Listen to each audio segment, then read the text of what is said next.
In just under 2.5 minutes, a former Kiwi jockey's life would change forever. Cory Parish is about to jump from barrier 3 in the $3 million Caulfield Cup aboard 15th favourite Boom Time. This moment had taken 28 years to arrive. A life that started on the shores of the picturesque Whangaparoa Peninsula north of Auckland. Tell me about the early part of your life and how enjoyable it was, because it's a pretty cool place to grow up. Yeah, look, I really enjoyed living in New Zealand. It was right by the beach. Parents had a boat, had a jet ski. It was good fun. Thoroughly enjoyed it. Phil and Wendy, of course, mum Yes. and dad. Yes. And brothers and sisters. Yes, 2 sisters, 1 brother. And you're number 2. Yes. Pretty busy household. Very busy household. We spread our ages quite far. Never stopped. Yeah, he was just busy all the time. Even when I was pregnant with him, he used to move around so much, constantly, kicking and all sorts, yeah. We had 11 acres. Yeah, we've always had animals around the place, really. Yeah. And I had a horse when I was, younger, so I suppose it just went from there, really. What about school life? What do you recall of that? Certainly the early days. You enjoyed your sport? I did, yeah. Loved school life. Back then in primary school, I was probably one of the popular kids, which was nice. It soon changed later on, but yeah, I enjoyed it, like my sports. Athletic person, you know, always on the go. Was always told from a kid. Mum always had to put a leash on me because I was always wanting to bugger off everywhere. So Cory was different.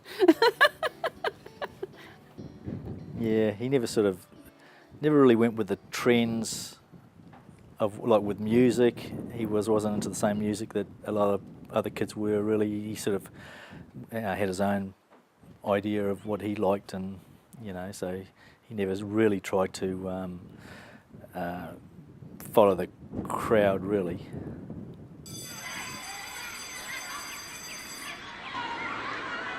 But that wasn't the case by the time you got to high school. Tell me about the transition and some of the challenges that you had. yeah, that made it hard. I had everyone else grew and I didn't. So I was small, had a high voice, and I rode horses, and they weren't very accommodating. So I got teased a lot. Hated school. Still enjoyed my sports until it came to a time where everyone towered over me, that it made it not enjoyable, because the height I was jumping in high jump, it was easy for them, which I was jumping over my height, and that came to a challenge, and that made it a lot harder from that point. And you've hardly got the stature of a basketballer, even though you love playing it. Yeah, definitely. That was the thing. You always play basketball in PE, and we had exactly that trouble. I could dribble the ball quite well, but then I'd come to shoot and they'd just stand over me. And one day I remember they just all piled over top of me, so I just threw the ball on the ground and walked out. That was me done. And that was pretty similar to actually the day you left school. Yes. Talk me through that. Yeah, it was the same. I remember it quite clearly. It was a month before I turned 15. I was watching a movie, Chicken Run. It's an old movie now, but it was one of the times it first came out, and we're eating chips, and I had people teasing me behind me, saying names, whatnot, and I was just fed up, and I thought to myself, the next time they say something, I'm walking out, and that's exactly what happened. They said something, I picked up my bag, walked out, the teacher said come back, I said nah, stuff the lot of you, I'm out, and that was my last day of school. No, it wasn't a shock at all. We knew he was just itching to leave school. Yeah, there was no doubt that he was going to go.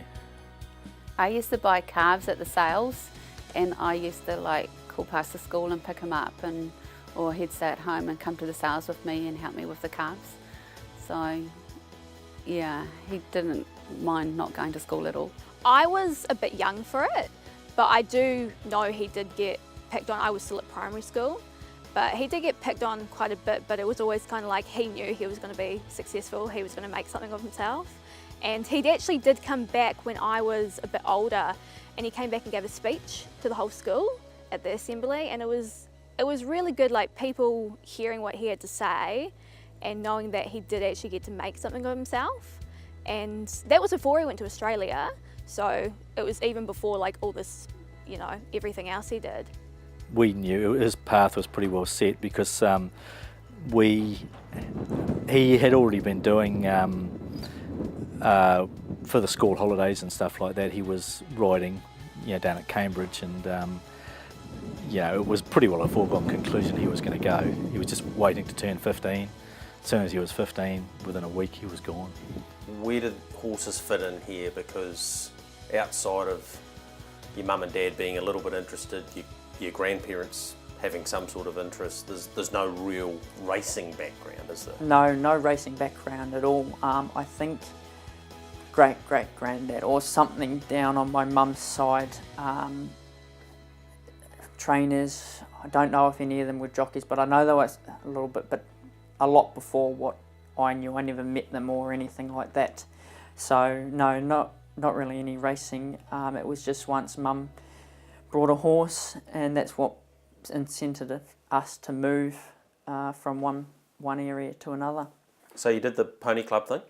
Yes, so when we moved to Warkworth, I got a pony. Went to pony club with Bronson. They had a pony there that was a little shit called Brandy. No one could really ride him. Used to spin around, get everyone off. And I said, oh, I'll give him a go. And he's still alive now. Cory hopped on Brandy, and he tried to dump Cory, and next thing Cory just kicks him in the guts and says, no, you're going faster, and made him go faster. And they just clicked from there on, you know. And then I used to work on the farm, and he'd come to visit me on Brandy, and one day he come hooning down the paddock, and I heard him coming, and next minute he just like flies over the gate, and he goes, Mum, did you see that? He didn't even stop for the gate. Always went on hunts and jumped everything, jumped gates on him.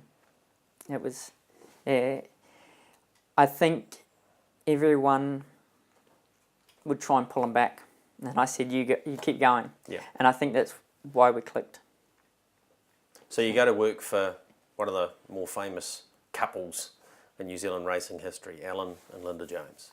Yeah, so that came about by being obviously going down to the field days, and it was good. Met Rob Tucker, he was great. He got me into Alan and Linda. He obviously seen the potential. So you jumped on the mechanical horse at the field days, not once but a couple of times, yes. And he saw you and thought, bit of talent yeah, here. This kid might do all right here. Sat on all right. Small, so always wanted to keep going back to it, and that's why got me involved to go down in the school holidays and spent a couple of times there, and yeah, it was really good fun. First race day ride? First race day ride was on a horse called Jose. I remember Alan Jones didn't tell me I was riding it until... What age are you at now, Cory? Where are you at there? No, I think I was still 15. I don't think I turned 16, so very early. He didn't tell me I was riding it. I think it was an emergency, and it got a run.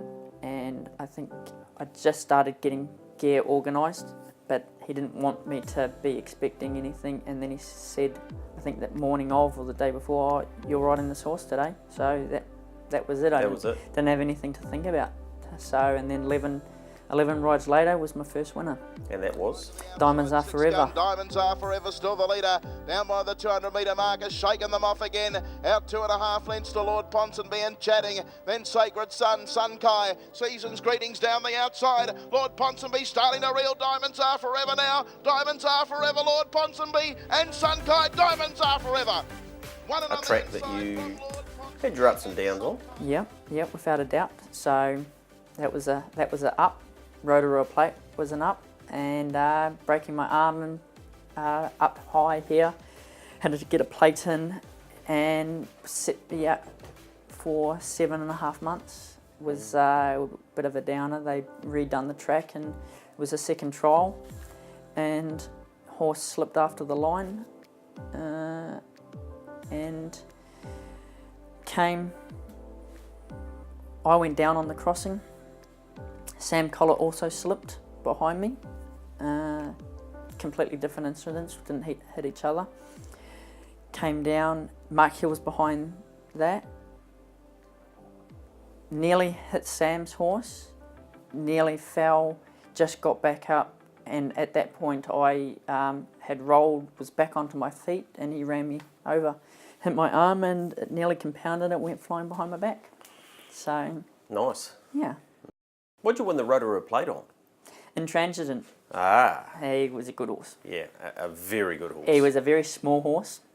And a finicky horse. Yes, had his quirks, had to be ridden certain ways, but I said to Kirsty later on. Kirsty Lawrence, who trained him, yep. Yep, she, good friend of mine, has been for a long time from riding, still keeps in touch now. And I said, after being over here, I said, if he'd come early doors, he would really be able to make some money, because staying races over there, obviously, unless you're in Auckland Cup or whatever, they're not that high. Stake-wise, and there's not many of them. Not a lot. So everyone's going for them, so it's a lot harder. And I think he was a tough horse for such a small horse. If he came over, I definitely think he would have made an imprint here for sure. Down the outside comes Intransigent, and with it also Pinafero and the Jungle Boy right across the track. Mr. Tipsy right down the outside. Intransigent's made the lead. Mr. Tipsy storming with the rack on tour on the inside, but Intransigent and Cory Parish win it. Second over was Mr. In your time Tipsy. at Alan Lundy used to come over to the Sunshine Coast each winter for a good couple of months. And in the initial stages, you did too, and you rode a few winners. Yes, went there, I think it was 2007, can't be sure exactly. I know I turned 17 at the time while I was there. Rode my first horse, Analine, won on it. Is as they come down the home straight, Gemma J. Bell well back as stints over, and back behind those then came Mothercraft at the 200 metre mark, and Sam Soon racing up on the outside of Anna Line. They're locked in battle. It's Anna Line and Sam Soon. Anna Line kicking strongly on the inside, and Anna Line wins the first, a neck to Sam Soon. Rode 7 winners there. Was a good up, but probably a bit of a down at the same time, in the respect that there was no apprentices in New Zealand, or not a lot going around, and I was probably that little bit level above, and I think it would have kicked me off quite well, but you've got to take your good with your bad, and I'll never regret going to Queensland, because it probably gave me an insight to end up getting to here, where if I hadn't gone I probably wouldn't have thought of that. So that was quite good to do that, and then obviously I stayed back the following season, the next winter. And that's when you linked up with Brad Peterson. Yeah, so I was riding for Brad before that, and he helped me along quite well. He was very good, and he had a few jumpers. Had a few jumpers that we were training up, and that's what got me my first jumps ride and winner was Catch Me If You Can.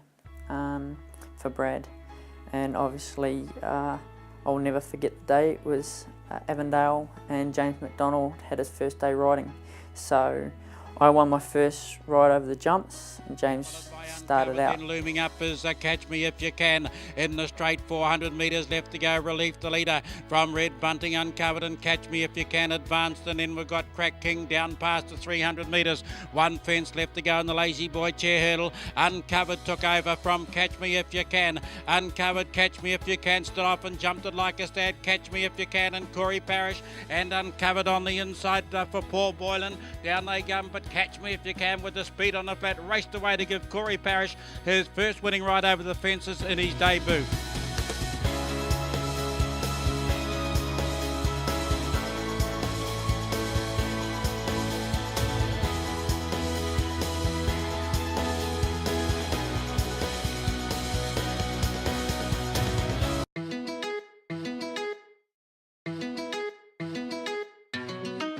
Cory, you kicked home, I don't know, late 160s winners in New Zealand, but it was getting pretty tough, wasn't it? Tough to get rides, and Yes. you'd already experienced a little bit about Australia, so there were a few people who said you're mad to come over here, but you decided to give it a go. Well, before coming over, I went to England, got the opportunity to go to McShannon's for 3 months. That was a good wake up, because England's very hard. People think Australia's hard. England's even harder because they don't like outsiders coming in at all, and it made you work. Money was hard. Lost a little bit being over there, time, and then went to Germany, seen Alicia, her auntie. I was just going to say to you, when did Alicia? Well, she came in early on. She came with me. I'd not long met her before that, actually. So she was working for? Brett McDonald. Brett McDonald, yep. Who, and before that, I was pretty much apprenticed to, because I was in partnership with Alan Jones. But obviously I'd gone away. You get many rides, or were you just, what were you doing? I had a few rides. Was riding for McShannon. People think Australia's hard to break into.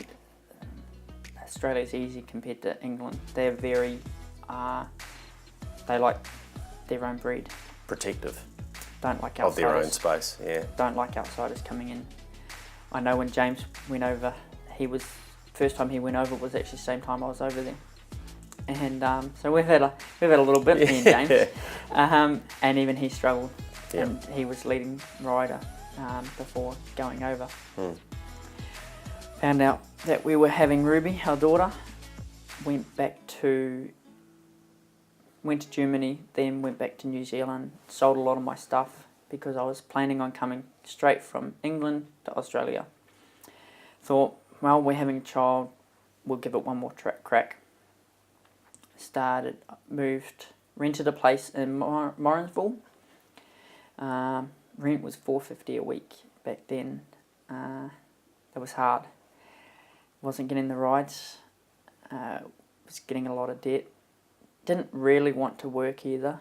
My work ethic was, I think I've been get stuffed over for so long by being in England and coming back, and when you're not really getting the rides, the motivation was a challenge.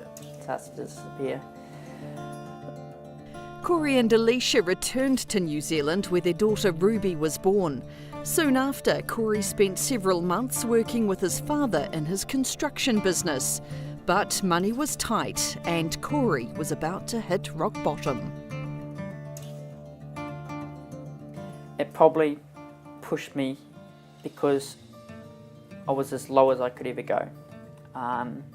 Wasn't earning enough money, and can only go up from there. And that's when I went back down to Cambridge. I stayed with Alicia's dad, who lives in Cambridge, for a little bit.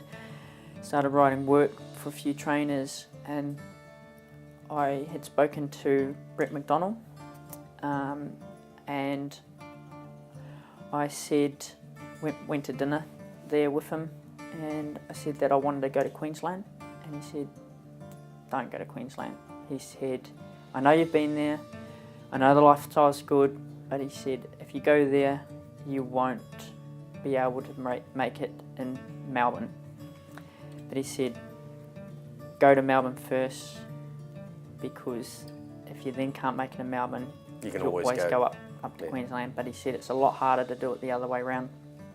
And that's what got me there. I said, well, who do I ring? He said, named off a few trainers. One was Sheila Laxon, and I gave her a ring. I said, I want to come over.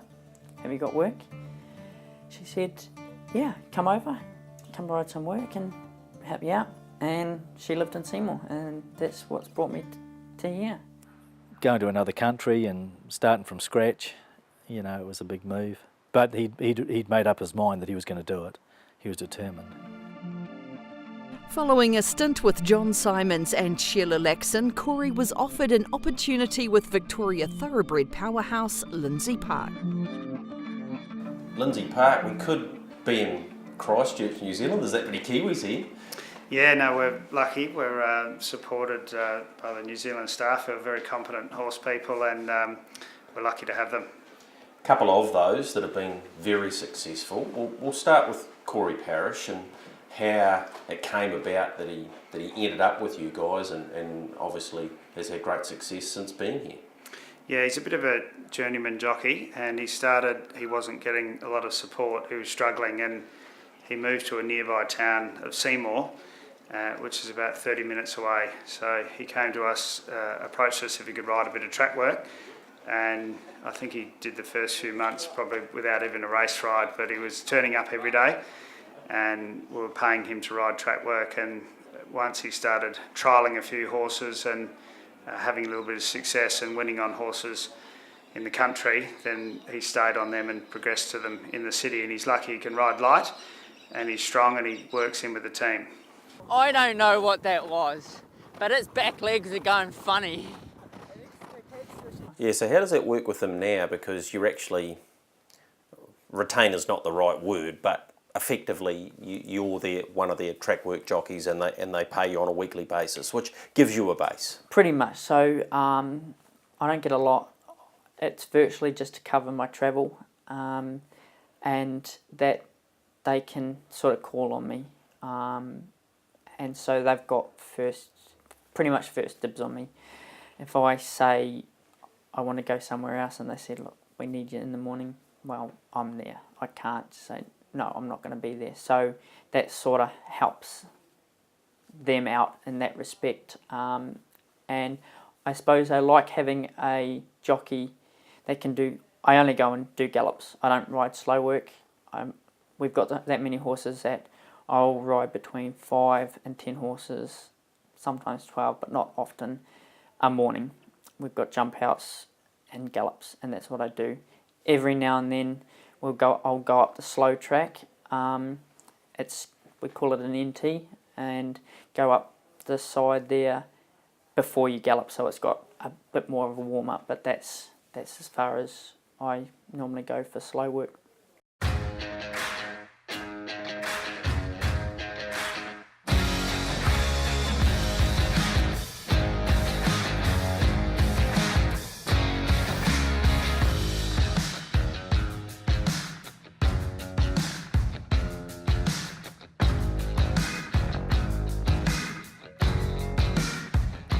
Who does your rides? You've got an agent now? I do. I now have a manager, Damien Wilton. He's really good. He lives in Adelaide. He's married to Claire Lindop, and I've had him for a couple of months now, and it's really, really good. Thoroughly enjoy. He knows my situation. He knows that I make gear, and he knows that my time is vital. So he will make sure that I'm going there worthwhile, and he won't just pick up slow horses that...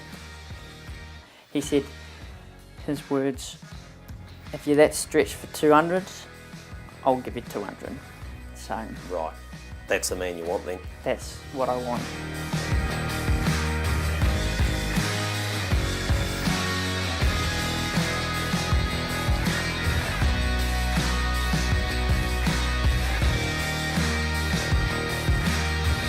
Go.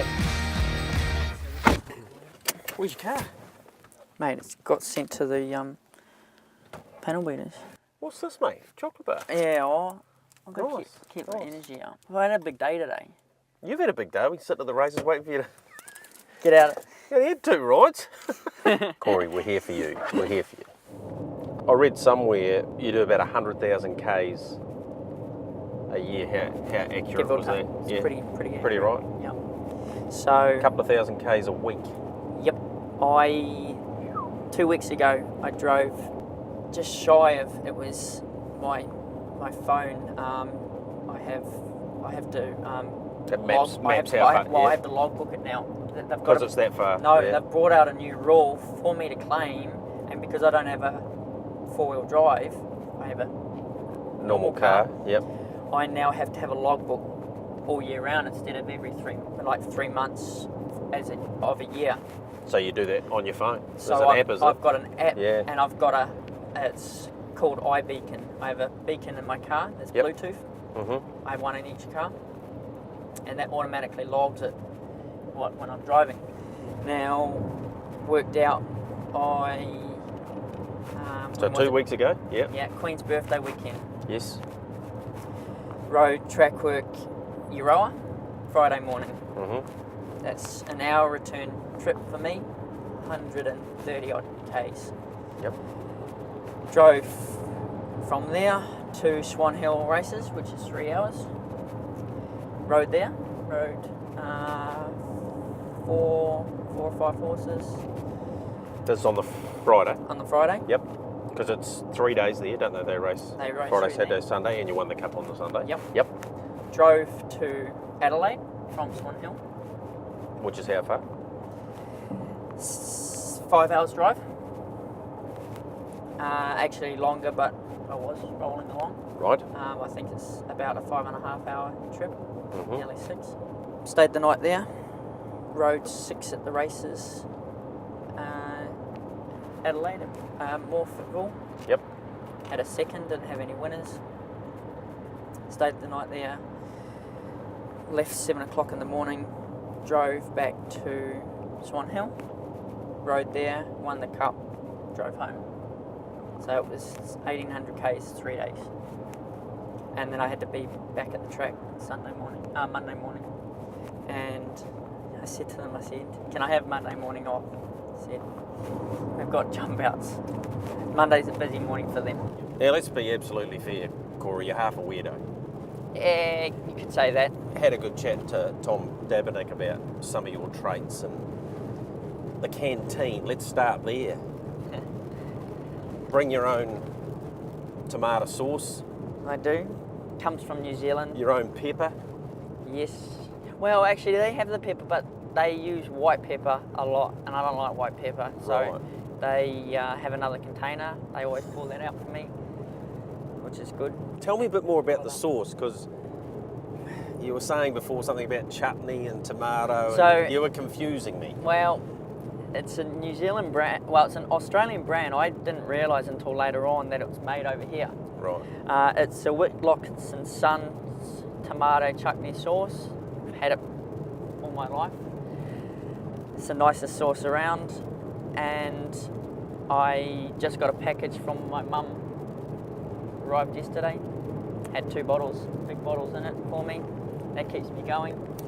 No, they make it there, and he rings them up and tells them they should be selling it in Australia, and And so Yeah. every time we go over for a visit, or if I'm sending a parcel over, it's got to have Whitlocks in it. So how'd you go when you rang Whitlock and Sons? No, they were pretty good. Did they say, "Hi Cory, is that you again"? Different quite. person. Well, actually, funny enough, the guy said to me, the last guy I spoke to, he goes, "You wouldn't believe it, but I live. My desk is 15 metres from where they make it, and I can't even buy it." Right, so this is when it goes from Australia to New Zealand and it comes back to the Kiwi shop, so it actually comes back to Australia. Yeah. So he works in the Whitlock's shop, and he still can't buy it. Same like Allen's, the lollies. They always had the party mix bag, and my favourite one in there was a peaches and cream. And now they had a strawberries and cream packet, but they never had a peaches and cream. So I complained a few times. Said, "Look, why don't you have that? I think you should put one up." They then finally put up a Facebook promotion, and a few months later, The rest is history. they are now on the market. And funny enough, I spoke to Anthony Darmanin. I told him that I rang, and everyone thinks I'm mad. And then when I seen them in the shop, I took a picture of it, sent it to him, and said, "There you go." And he said, Major "You're influence, a freak." yeah. He goes, "I don't know how you do this." Like I say, you're half a weirdo, but Yeah, does. that's you. That's one of those things. It's a problem I have. That and having OCD is Yeah. it's just life. You deal with it. Did you get diagnosed with that? When did you know? Or what? You just got it. I just have it. I just got problems. It's just what you are. I've never been diagnosed from it, but that's just you're self-diagnosed. pretty much. You It's know. just one of those things. My dad comes and he tries to move my cups in a different order because he knows that I always want them a certain way. Yeah. It's just Yeah. one of those things. My picture frame's always got to be square. We sort of tease him a little bit about it, you know, like if things are out of order, you know, it's a bit of fun to sort of see him squirm when you wind him up a bit. When we visited in Melbourne, I used to turn all the glasses around the other way and up and down so it would really peeve him off. On like loading the dishwasher, he likes everything to be loaded properly in the dishwasher, and so if you mix everything up in the dishwasher, he goes, "Who the hell's loaded the dishwasher?"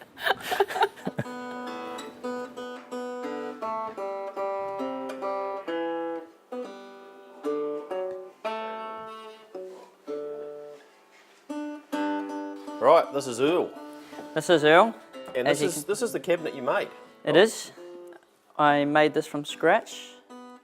I designed it. He has another spot under here where he can go and hide. Does he often go in there? Or? He does quite a bit, but lately I put this paper down so he could, so when he wheezed in there it sort of soaked it up, but now he's been making it like his home and he's been sleeping underneath it and hiding it because he can get under the shavings easier. But Earl's a great snake. He's cruisy, he's not worried. Where did you get him from? Reptile shop. As you can see, he's pretty long. He's 2.5 meters long. Fed a couple of days ago. So how often do you feed him? Probably should feed him more, but I hadn't fed him for about 3 months. But I was feeding him once a week, and he got pretty fat. Yeah. He's a bit thinner now. But as you can see, he just likes cruising around. Let's go for a look around. And he'll just cruise around just in his own time.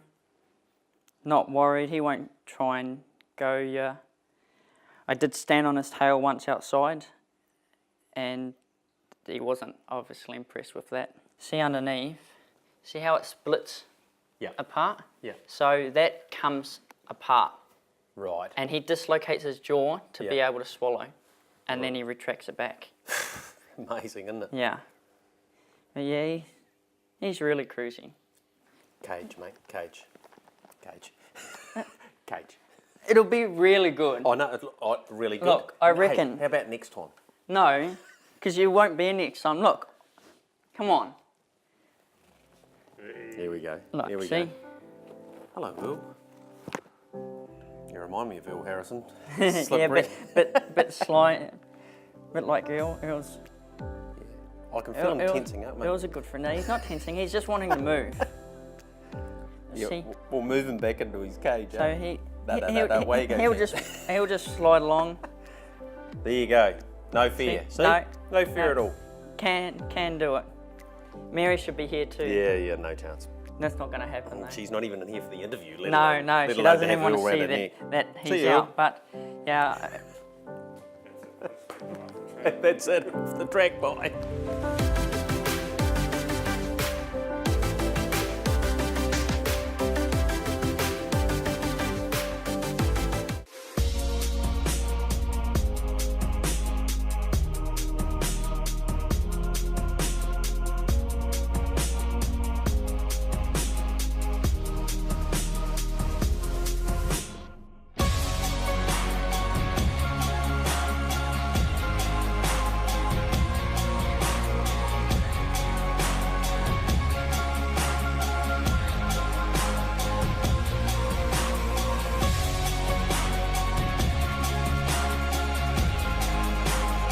Cory, let's talk about the day you made a lot of money.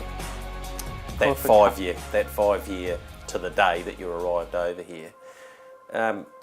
Boom time, trained by David and Ben and Tom. You hadn't ridden him race day before. You got on him in the Herbert Power and he went very well. He ran fourth and you rode him well enough that they were happy for you, or David has been quoted as saying he was happy to tell the owners, I want him to stay on.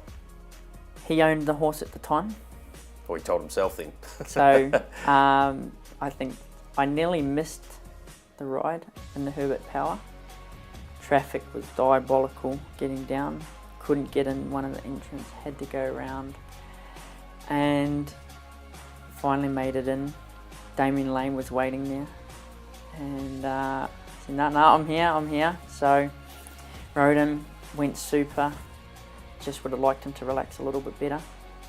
And then they weren't sure if they were even going to accept up for the Caulfield Cup. I was at the trials with Tom and he just got off the phone. I spoke to him that morning. I said, where am I riding this Saturday? He goes, I think we'll send you to Sydney. Don't think we're going to accept up. And he said, look, David's just working out where he's got to place the horse, what position he's got to get to, what he's going to get back for obviously accepting the horse. And about an hour later, he was on the phone and came back to me and said, you're not going to Sydney now, you are now going to ride Boom Time in the Caulfield Cup. So I said, awesome. There was a point earlier in the week that we weren't even going to pay up with the horse to run in the Caulfield Cup. So when we decided to, we were lucky that David was the 100% owner and he likes supporting the riders that do the work at home. So he was happy to put Cory on. Group 1 ride in a $3.5 million race. Yeah. That's why you came here. Yep. Never thought it'd ever happen, but it did. Got a beautiful draw. I didn't go down for the picking and I knew what I wanted to do in the race. Got to the spot I wanted to. Racing.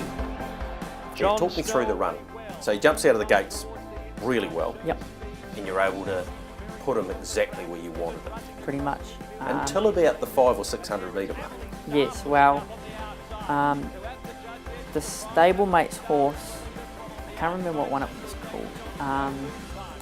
David said, just if it jumps well, let that go and then sit outside because it was a better horse.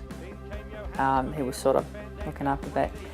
It didn't jump. I said, okay, well, I'm going in this posse. And I took that up and travelled nice. I was following Craig Williams in the run. He picked up another ride.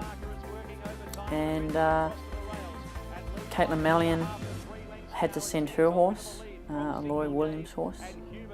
And that helped me because that put tempo on the race. And that's what I needed. And a jockey who rides over here, Anthony Darnmanham, quite a good friend of mine now. He said to me the day before I was riding Warrnambool, and he said, I got a funny feeling about tomorrow. And he said to me, now, whatever you do, you remember it's a Group 1.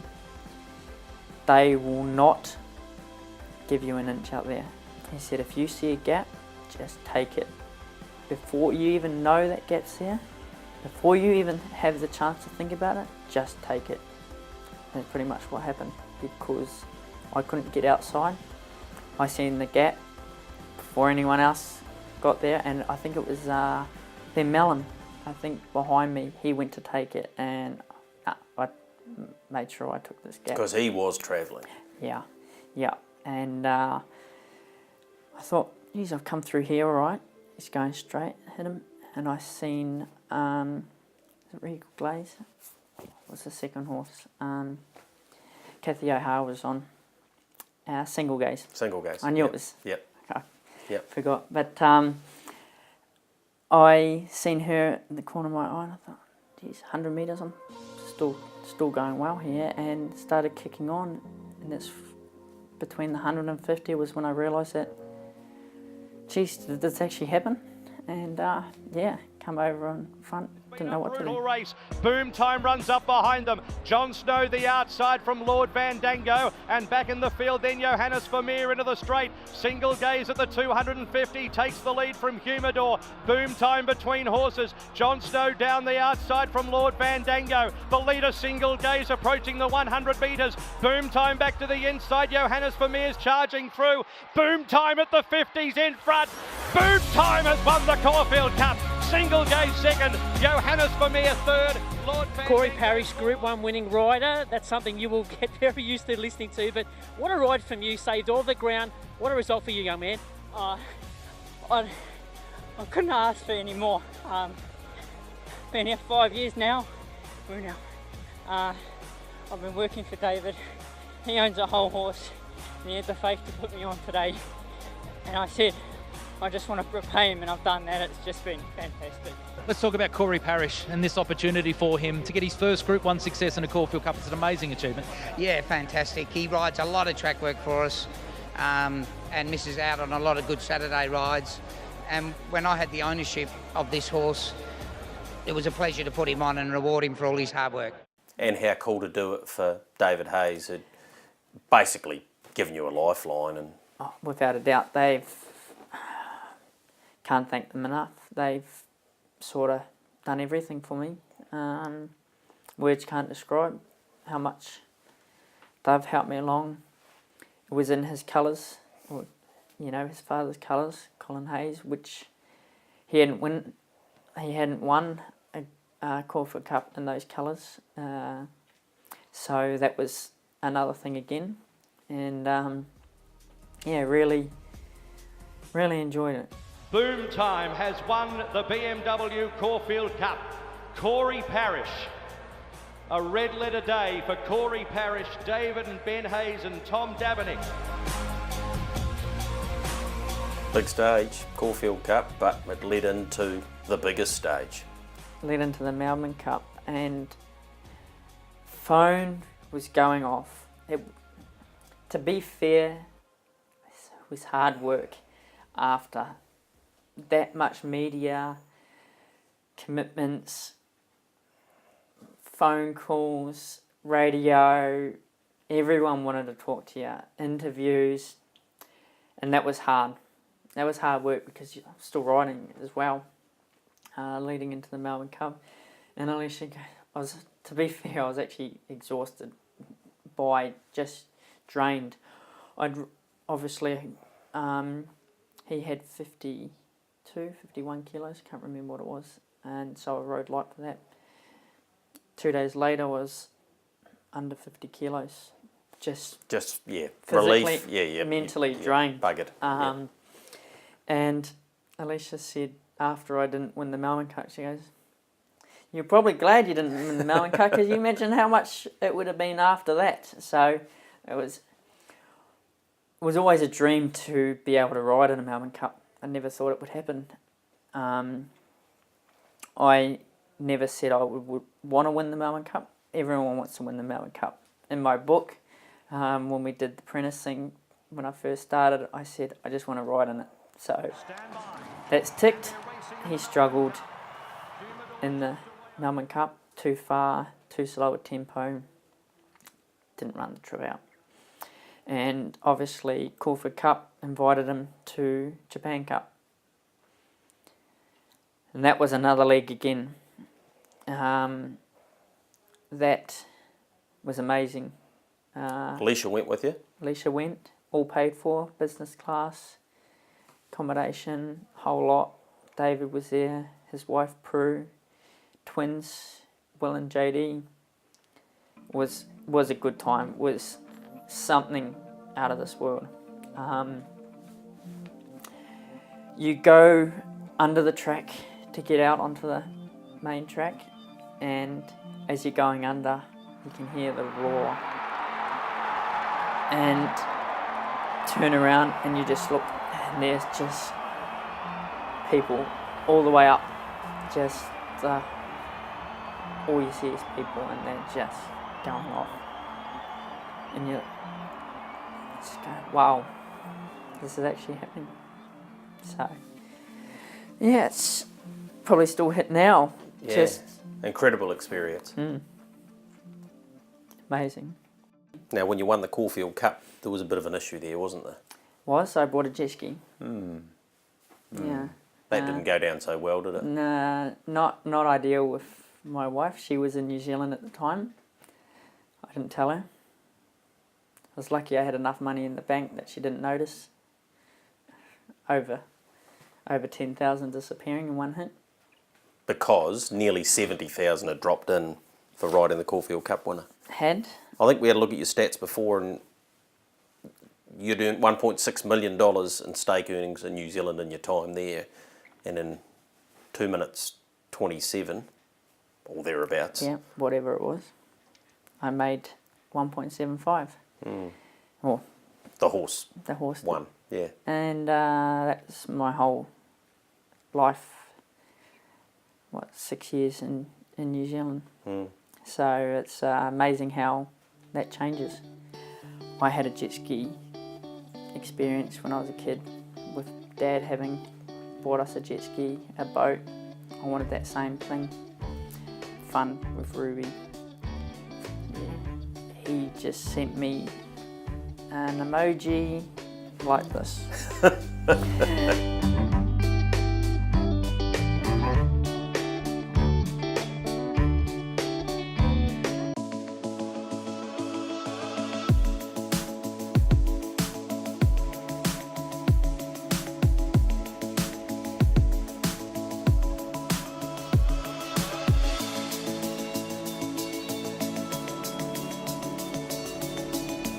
What about the future for Cory if he just keeps going at the level he is, and I guess in some respects goes to a more upward spiral towards riding more in town?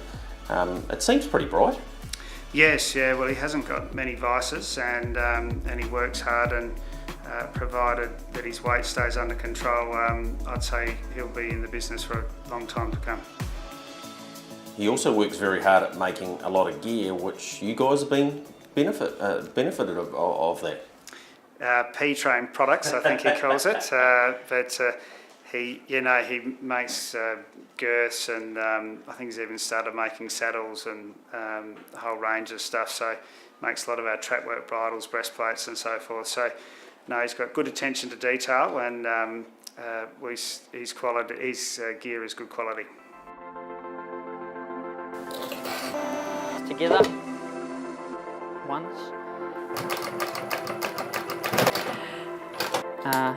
So Cory, tell me about this passion for gear. Where did that start? I think because I'm picky with how I want things.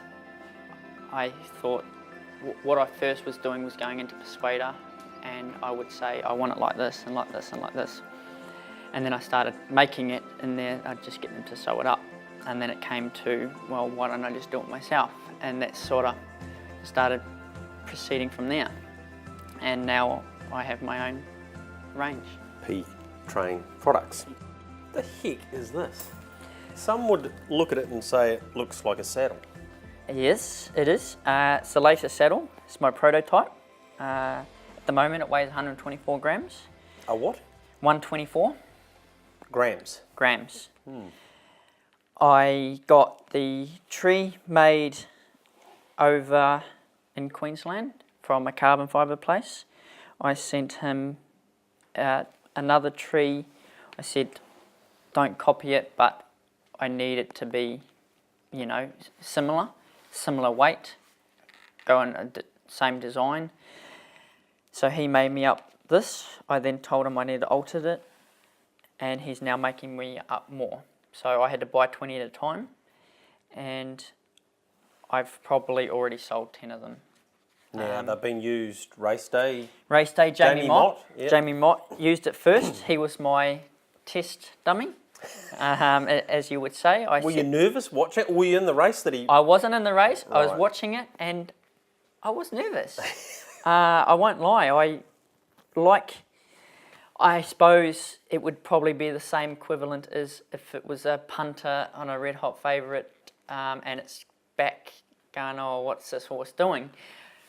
I was probably the same, going, geez, I hope that tree doesn't break, or hope something doesn't happen. Well, funny enough, when he came back, the horse had no wither.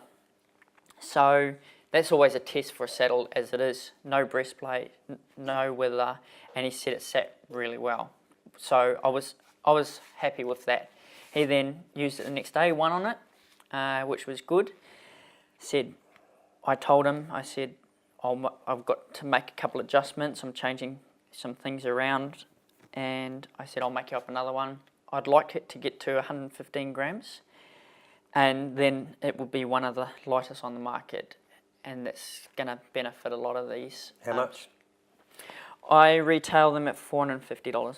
So at the moment, it's just a word of mouth thing. Pretty much. I can't. So there's no website. There's no. No website. No business. I don't have cards. I don't have a Facebook page for it. And you wouldn't want it. I've got too much work as it is. Yeah. Just for myself with the amount of riding that I'm doing. Yeah. So, as you can see here, these are all girths for Lindsay Park. Yep. These are all theirs that are getting made up. I colour code my sizes for track work. Yep. So my small's red, my small to medium's blue, Yep. my large is white, and my mediums are black. Yep. Does the machine break down very often? It has its quirks. Yeah. My problem is I'm colourblind. Okay. So That makes things interesting. Navy looks... Navy and purple Yeah. are no good for me. I can't... I have blue here. Yep. And that's blue. And I think that's navy. No, that was purple. Okay. And then what's this? So That's blue. I try and split them away. That is the template of that saddle. That saddle, yeah. So who put this together for you? A guy that makes them in Melbourne. And this is where I punch everything out.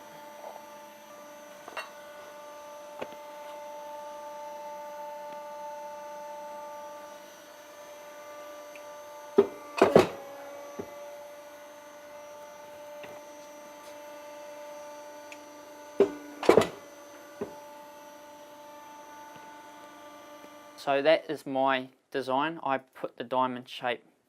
Everyone has different ones. And then obviously when you stitch this, it has a shape too. So my shape runs down.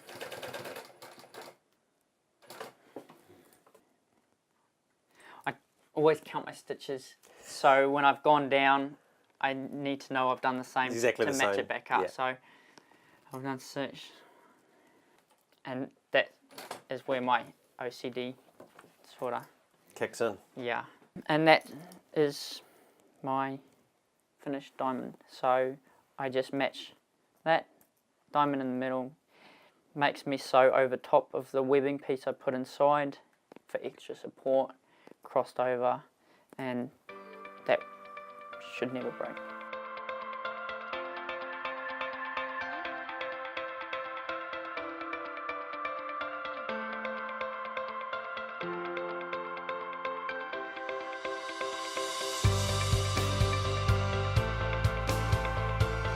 Oh, he's worked hard to get where he's got, and it hasn't been easy by any means, you know. It's been hard yards. Definitely proud of him, yeah. I hope he keeps doing what he's doing, and he's worked so hard to get where he is. And I think a lot of people know that as well. They can see, like, because he hasn't come from a racing background, he's definitely worked very hard to get where he is, and definitely it's paid off. So I'm very proud of him. We're all very proud of him.